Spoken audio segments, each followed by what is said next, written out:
हमारे विजय गुरुंग जी और हमारी प्रभा दीदी, ये हमारी दीदी हमको बहुत आशीर्वाद देती है। हर समय हमारे पार्टी के कार्यक्रमों में भी बढ़ चढ़कर भाग लेती है। वंदना जी वहां से हंस रही है।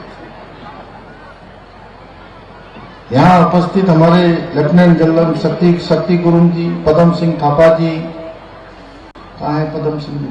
बैठे हैं। ब्रिगेडियर सीबी थापा जी, राम सिंह थापा जी, डीके खड़का जी, दीपक बोरा जी एवं यहाँ पर आए हुए संध्या दीदी भी दिख रही थी, पता नहीं कहां चली गई थी। तो हमारे सभी उपस्थित, सभी आए हुए हमारे पदाधिकारीगण, सभी उपस्थित, मेरे सब बड़े बुजुर्ग उपस्थित, माताएं बहनें, हमारे गोरखा रेजिमेंट के आए हुए हमारे सभी वीर जवान, जिन्होंने यहां पर बहुत शानदार प्रस्तुति हमारे सामने दी है। और देशभक्ति का जज्बा जब उन्होंने यहां पर झंडा फहराया तो हम सब के अंदर एक नई ऊर्जा और नई चेतना का देने का काम किया। उसके लिए मैं उनके CO commanding officer colonel Gulati साहब का भी, गुलाटी साहब कहाँ है? कर्नल गुलाटी साहब का भी धन्यवाद, उन तक हमारा धन्यवाद पहुंचा दीजिएगा। मैं एक सैनिक परिवार में पैदा हुआ हूं, इसलिए मैं जानता हूं कर्नल साहब कि आपके जवानों ने आपके मार्गदर्शन में यहां पर बहुत ही शानदार काम किया। और हमारे मीडिया के सभी मित्र ये हर अवसर पर हमारे साथ होते हैं। मैं आज इस अवसर पर इस ऐतिहासिक 50वें खलंगा मेले में गोरखा समाज के सभी वीर पूर्वजों की वीरता और अदम्य साहस को, जिसके कारण से जैसे एंग्लो गोरखा युद्ध समाप्त हुआ, जिसके बारे में आप सब यहां से पहले ही बता चुके हैं, उन सबको, उन सभी वीरों को मैं नमन करते हुए आप सबका यहां इतनी बड़ी संख्या में उपस्थित होने के लिए मैं आप सबका हृदय से सभी गोरखा समाज के मेरे परिवारजनों का हार्दिक स्वागत करता हूं, हार्दिक अभिनंदन करता हूं आपका। मैं आज के इस अवसर पर वीरभूमि उत्तराखंड के महान सपूत सेना नायक कुंवर बलभद्र थापा और उनके वीर साथियों और उनकी वीरांगनाओं को भी श्रद्धापूर्वक नमन करता हूं। आज के इस ऐतिहासिक खलंगा मेले के 50वें आयोजन के शुभ अवसर पर आप सबके बीच में आकर मुझे अत्यंत ही हर्ष का अनुभव हो रहा है। और सच में जहां आप सब लोग, हमारे कर्नल विक्रम थापा जी, पूरी टीम, पदम जी जो हमारे अनेक अवसरों पर हमारे साथ होते हैं, प्रभा दीदी हमारी जो है हमेशा होती है, वही हमारे एक पुल बनाने का काम, सेतु बनाने का काम हमारे विधायक जी ने किया है। मैं विधायक जी का भी धन्यवाद करता हूं कि उन्होंने आप सबके बीच में आकर मेरे अंदर भी एक नई ऊर्जा का संचार करने का काम किया है।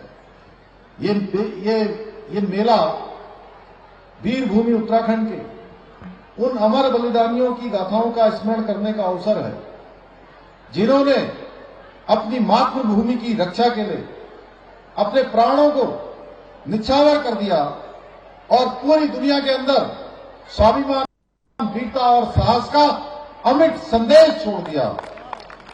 खलंगा की वीरभूमि में वर्ष 1814 के एंग्लो गोरखा युद्ध में सेना नायक कुंवर बलभद्र थापा और उनके वीर सैनिकों ने मातृभूमि की रक्षा के लिए अपने प्राणों का बलिदान दिया, अपनी सर्वोच्च आहुति दी।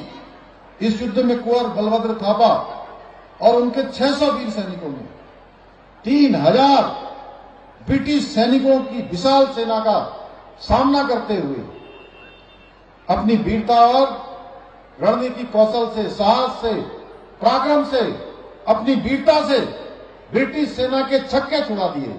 ऐसे वीर हमारे जो है बलभद्र थापा और उनके साथी थे। ये युद्ध इतिहास के पन्नों में दर्ज कोई साधारण युद्ध नहीं है, बल्कि हमारे वीर गोरखा योद्धाओं के अदम्य साहस और मातृभूमि के प्रति उनके प्रेम का प्रतीक है, जो हमेशा हमें देशभक्ति की प्रेरणा देता रहेगा।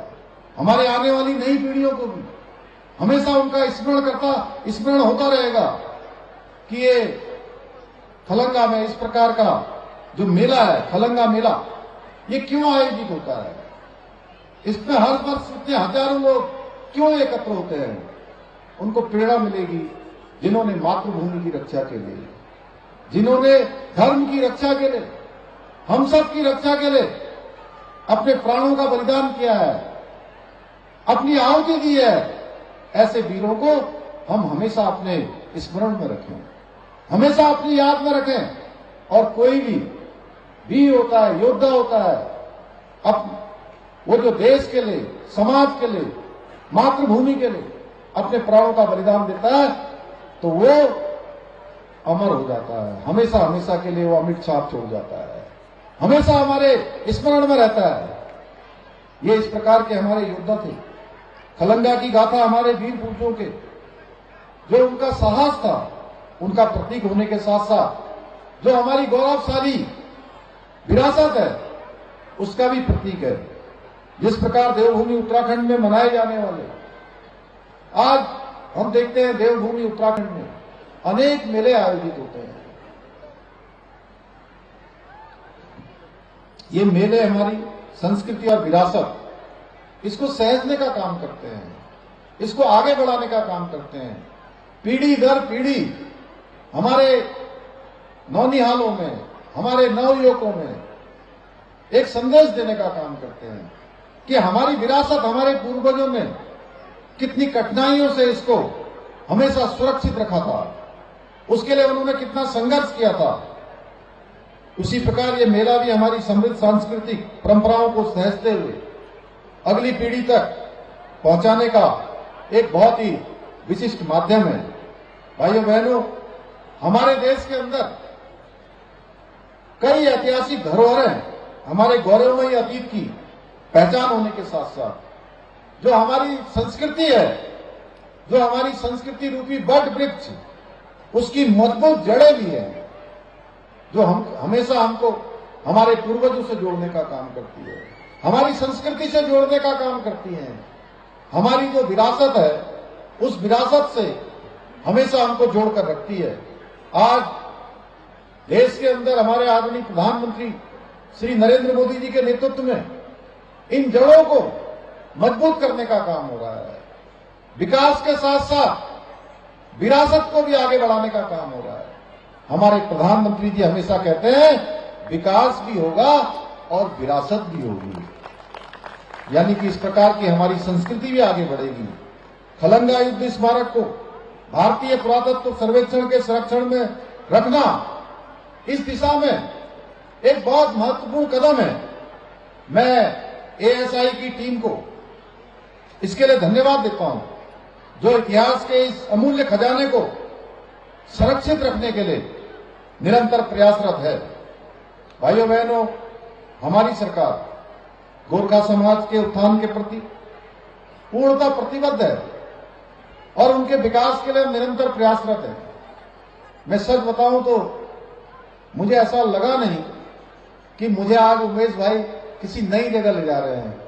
मुझे आप सबके बीच में आकर ऐसा लगा मैं अपने पारिवारिक जनों के बीच में आ रहा हूं।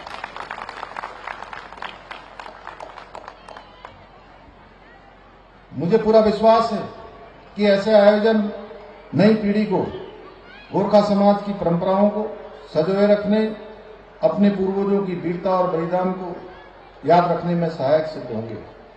और ये हमारे उमेश भाई ने, प्रभा दीदी क्यों बनते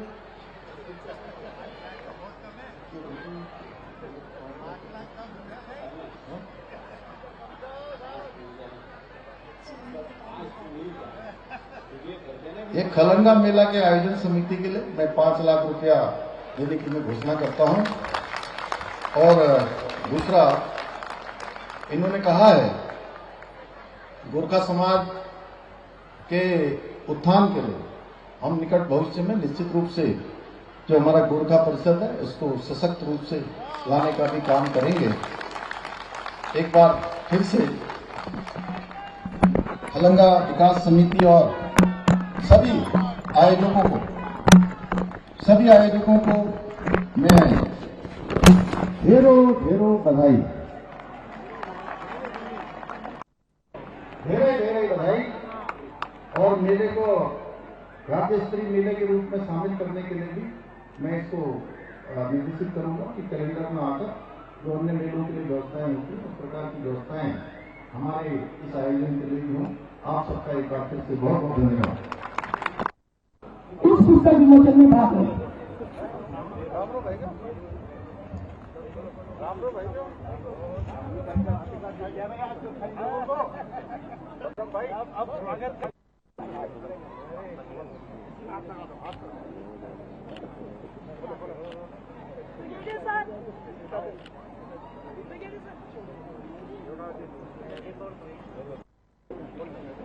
जो है बोलेगा भगवान भटुआ नहीं मिलेगा देखना।